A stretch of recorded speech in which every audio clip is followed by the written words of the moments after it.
Olá, esta é a videoaula da disciplina de Arquitetura Orientada a Serviços e neste primeiro momento nós estaremos vendo a Arquitetura Orientada a Serviço, mas focando o que é o serviço. Depois nós estaremos vendo os serviços web. Para começar a discussão, a gente tem que entender o que é um serviço. Quem são os envolvidos em um serviço? Qual a diferença de um serviço para um serviço específico de TI? E quais as vantagens de se oferecer serviços ao invés de plataformas de software independentes e sem um relacionamento? A gente tem que parar para pensar um pouco nisso. E como tudo começou? Em 69, durante a Conference of Software Engineers da OTAN, foi apresentado a engenharia de software. Qual que era o objetivo? O estabelecimento e uso sólido de princípios de engenharia para obter software economicamente confiável e que trabalhe de forma eficiente em máquinas reais.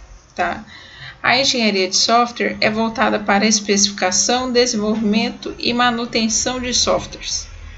Ela tem elementos fundamentais como métodos, ferramentas e procedimentos. Os métodos, eu vou proporcionar detalhes de como fazer e construir o software.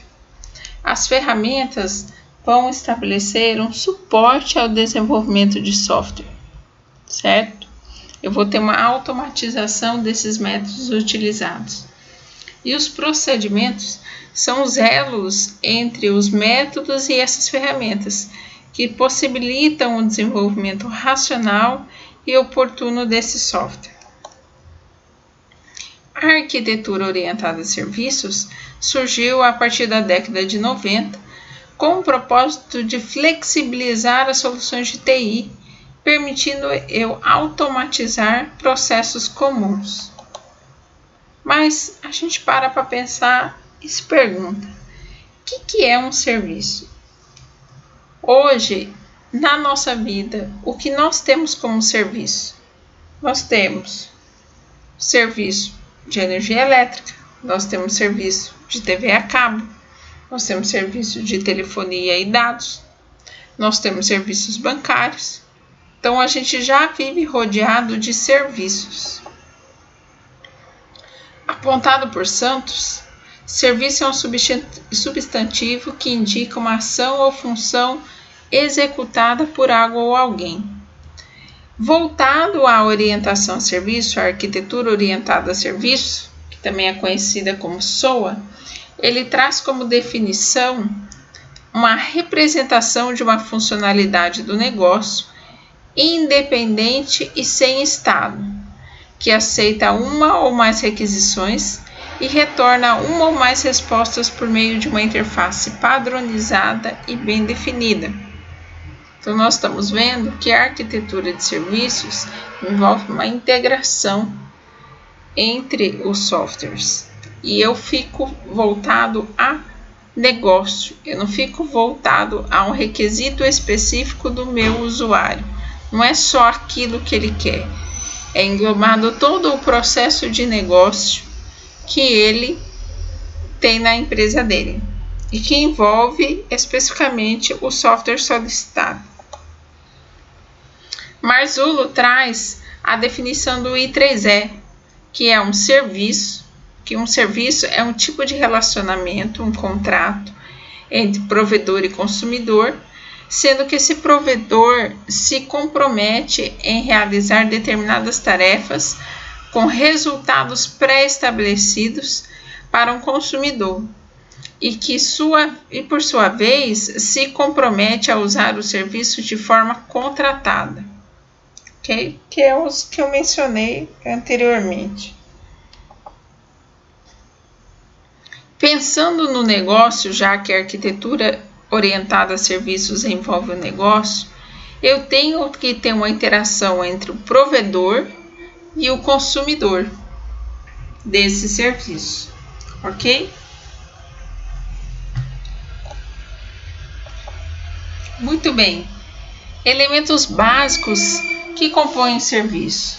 Eu tenho um serviço propriamente dito, eu tenho os atores que estão envolvidos na prestação e consumo do serviço, eu tenho a informação que é trocada por ambas as partes, eu tenho processos ou atividades que são representados pelo serviço e os recursos necessários para a execução desse serviço.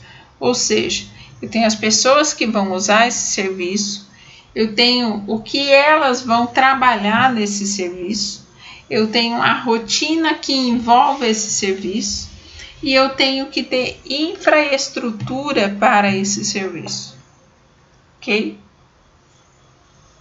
Quanto à composição de diferentes elementos relacionados ao negócio, nós temos as entradas, que é a informação que eu vou entrar no meu serviço, tem a saída, que é a resposta que eu espero do meu provedor, os objetivos, que representam as regras de negócio abrangidas pelo serviço, e as transformações, que representam a aplicação dessas regras, a informação de entrada, que gera a informação de saída. Ainda tratando desse assunto, nós temos recursos, que representam os elementos utilizados pelo serviço durante a execução. Nesses recursos incluem pessoas, as informações, os processos propriamente dito e as infraestruturas. E os sensores, que representam elementos de sistema que vão monitorar e detectar mudanças no seu ambiente de execução e respondem de acordo.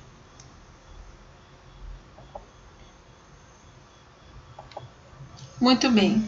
Serviço em SOA, Santos nos traz que é uma função de aplicação disponibilizada como um componente reutilizável no desenvolvimento de um software. Ele se dá através de protocolos de comunicação, que nós vamos ver mais para frente, bem definidos. Serviços também podem ser invocados por aplicações distintas, garantindo interoperabilidade e transparência. Dentro dos tipos de serviços que eu posso ter, e aqui a gente vai falar serviço geral, não estou especificando o serviço, o software que eu tenho na minha empresa, nós temos os serviços que são gratuitos, que não tem pagamento, tem aqueles que necessitam de um pagamento para fazer a utilização, seja ele pós ou pré-pagos, e tem os serviços de governo, que são indiretamente pagos, pois nós temos que ter nossos impostos em dia para poder ter acesso a eles. E para TI, né? Nós temos uma representação lógica de uma atividade de negócio que pode ser mapeada por meio de uma entrada ou um processamento e uma saída, tá? O conjunto explícito e detalhado de tarefas necessárias para executar uma determinada atividade dentro de um processo existente na organização. Então, esse serviço ele está extremamente ligado com o processo de negócio, com uma atividade de negócio. Não é um software isolado, ele tem que estar envolvido com a rotina da organização. Ele pode ser composto por serviços distintos, mas mantendo a atomicidade da operação. Eu tenho que ter consistência nessas informações. Mesmo que eu tenha plataformas relacionadas, eu tenho que ter isolamento e independência necessários para a composição desse serviço e a persistência dos resultados. Não adianta eu oferecer um serviço se meus resultados não estão de acordo com o negócio. Para a TI, os serviços são diretamente ligados ao que chamamos de ativos de TI. E os ativos de TI são extremamente necessários para o apoio aos negócios.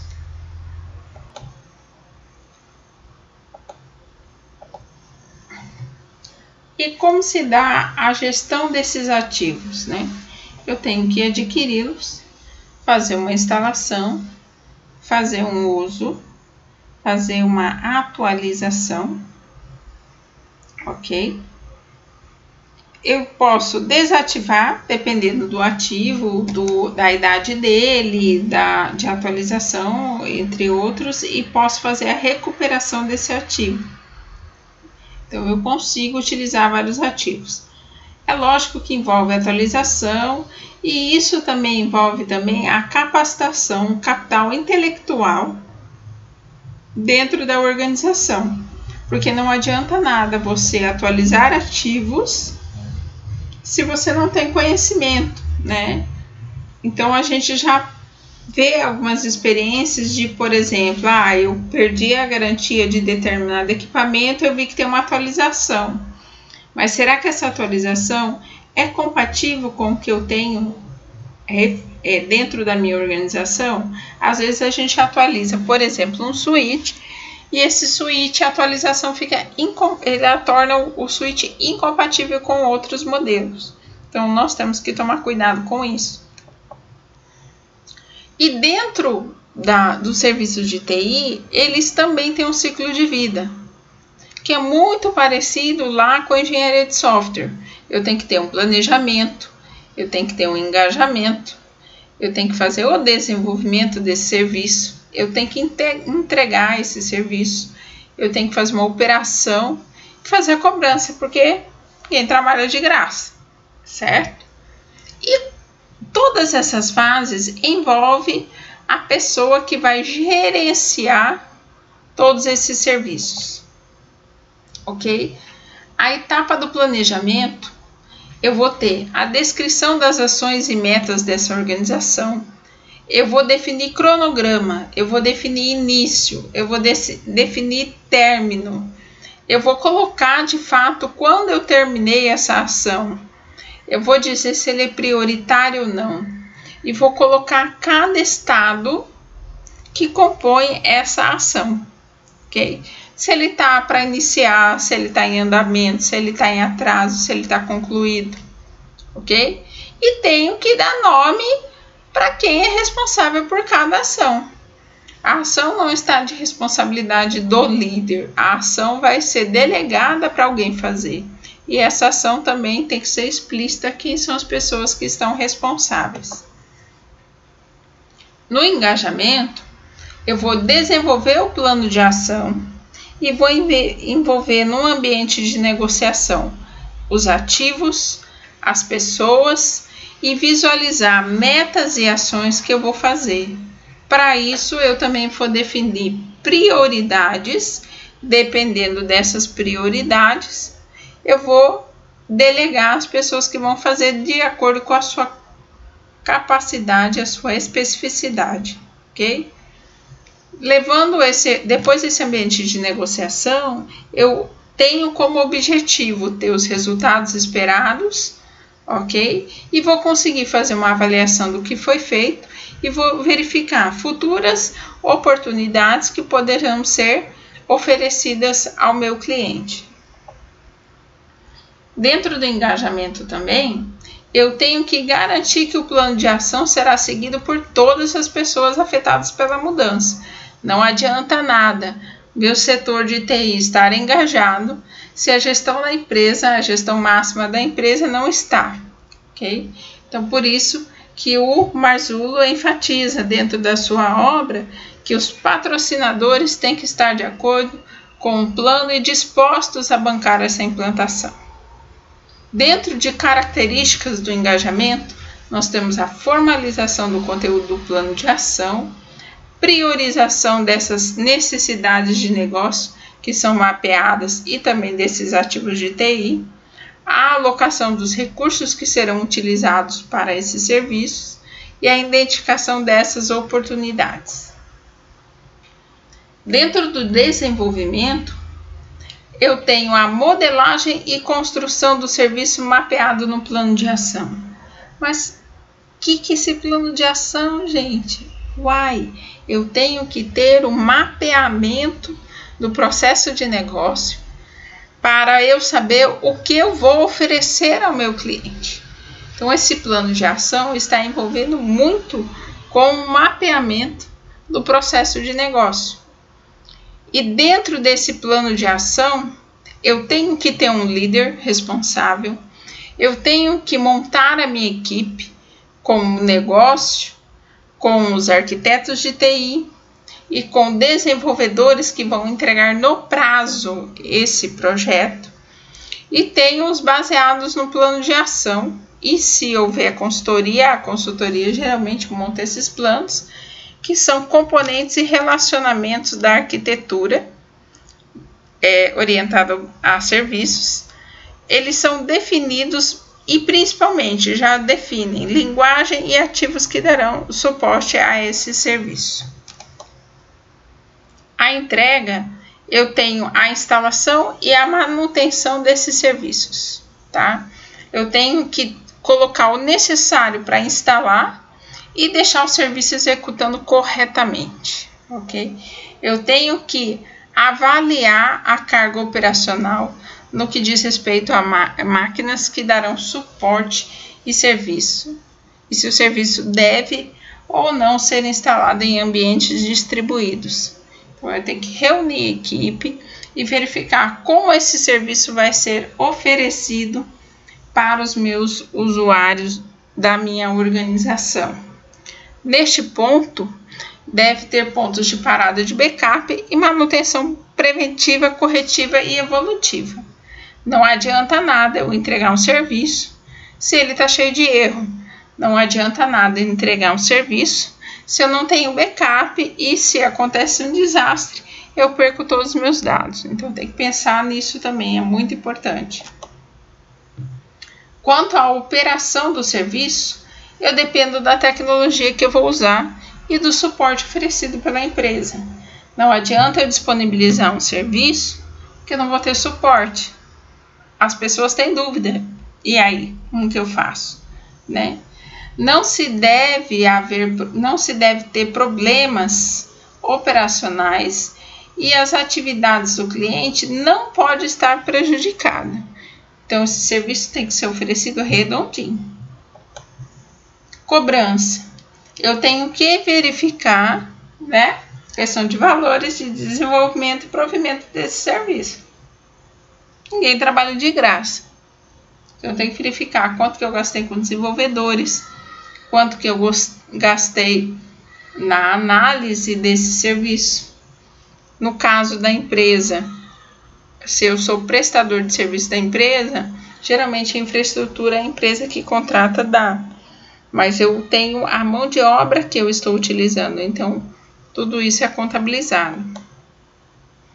Quanto a gerenciamento, eu tenho que ter um acompanhamento entre o provedor de serviço e o consumidor. A identificação de necessidades novas dos clientes e antecipação do atendimento das mesmas. Eu não preciso ficar esperando o meu cliente reclamar, se eu já sei que está com problema em determinada funcionalidade.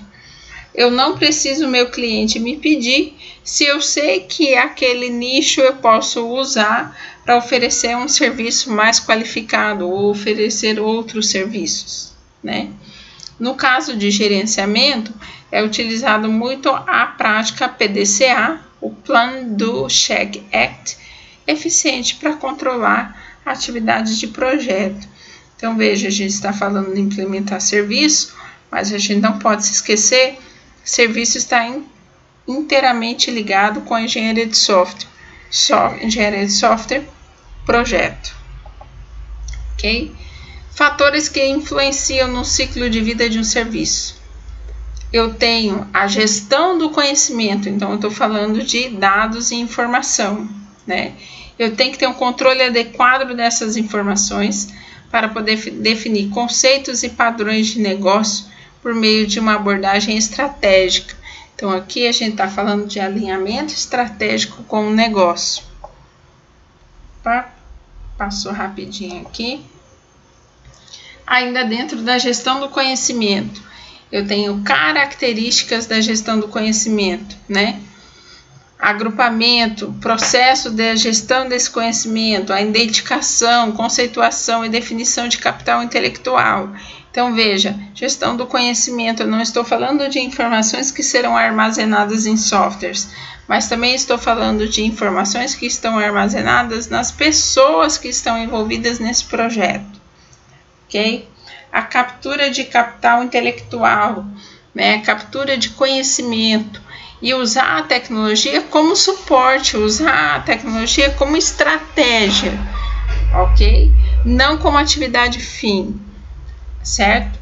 A seleção e validação desse conhecimento. Eu não vou pegar qualquer coisa, eu vou pegar o que é relevante para mim colocar dentro desse serviço. A composição, organização e armazenamento desse conhecimento. A disseminação do conhecimento criado, né? Não vou guardar para mim, eu tenho que disseminar.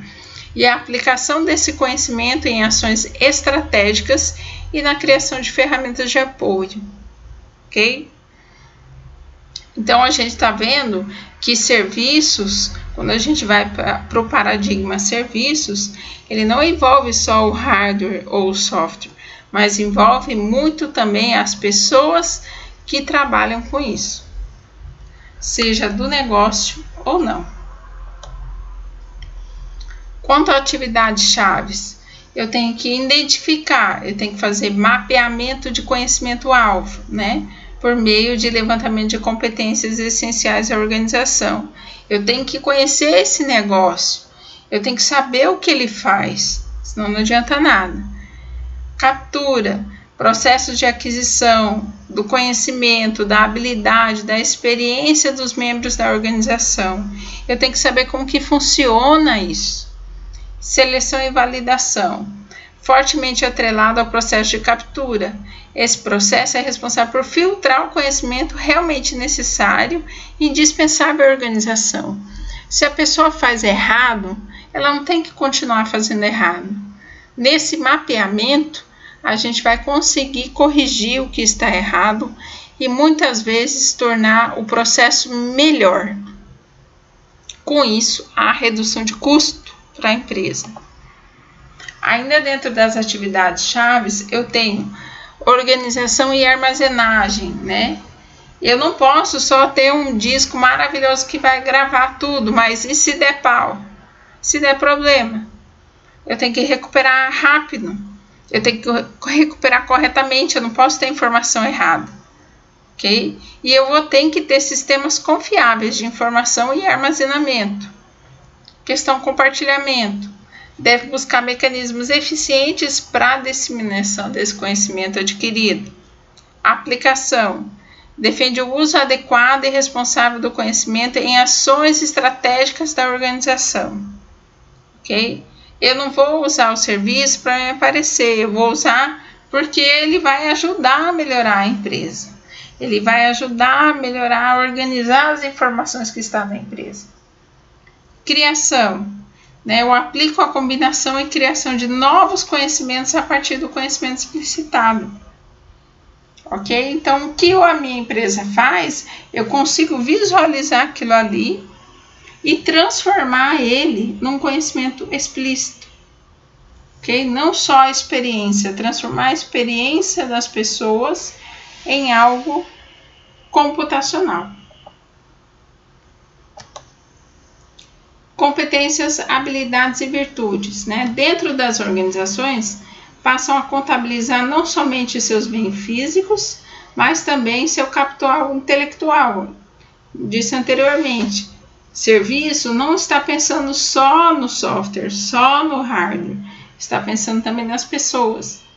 Eu forneço meios para alcançar os mesmos fins de outrora, com ferramentas distintas e elementos com criatividade e produtividade passam a ser determinantes.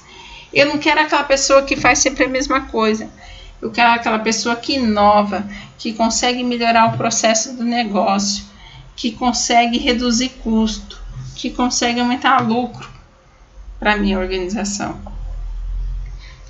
Dentro das competências, habilidades e atitudes, nós temos que ter líderes. Nós temos que saber medir e avaliar processos. E nós temos que estar apoiados por indicadores. Motivação, tempo de treinamento. Não adianta ter uma baita equipe com 20, 30 pessoas se eles não têm capacidade, se eles não têm experiência, se eles não têm conhecimento, principalmente, tá? Antes até da experiência, conhecimento, ok? Nós temos também que ter uma boa governança de TI. Saber de fato qual é o papel da TI dentro do processo organizacional e participar e fazer o alinhamento estratégico da gestão desse conhecimento. Nem sempre a gente encontra isso dentro de empresas, principalmente de pequenas e médias empresas, né? Esse fator governança, ele é muito colocado por empresas de grande porte, né? Multinacionais. Questão de processos formais, né?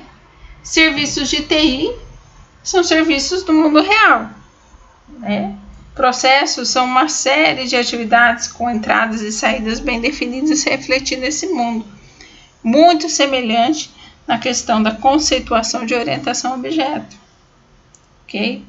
A eficiência associada à inteligência organizacional do provedor de serviço, ela tem que estar ali. Eu tenho que ter processos eficientes e eficazes. Por isso, conhecimento é tudo. Eu ter um histórico do que eu errei, do que eu acertei, são fundamentais para a evolução do negócio, ok? Quanto aos fatores financeiros, né? Eu tenho que envolver, primeiro, experiência. Segundo, os investimentos de TI, fazer uma revisão. Estou investindo, não estou investindo? Ok? Ter modelos novos e técnicas de integração. E adequar os modelos de gestão aos processos e mecanismos decisórios eficientes. Veja, eu estou interligando a minha organização com a TI. Eu estou deixando explícito que a TI é uma atividade meio e não uma atividade fim. E aí a gente pensa, qual a posição da TI dentro da empresa que a gente trabalha? Qual é o investimento da empresa em capital intelectual? Ok? Questão de inovação e tecnologia. Eu tenho que pensar em coisas novas, em tecnologia, mas eu não tenho que sair instalando. Eu tenho que ver o que é melhor para a minha empresa. Eu tenho que ver o que a minha empresa está investindo. Então, esse item fica um pouco para vocês refletirem qual que é a nossa realidade no mercado de trabalho. O que a gente vive hoje dentro do mercado de trabalho. Ok? Até a próxima videoaula.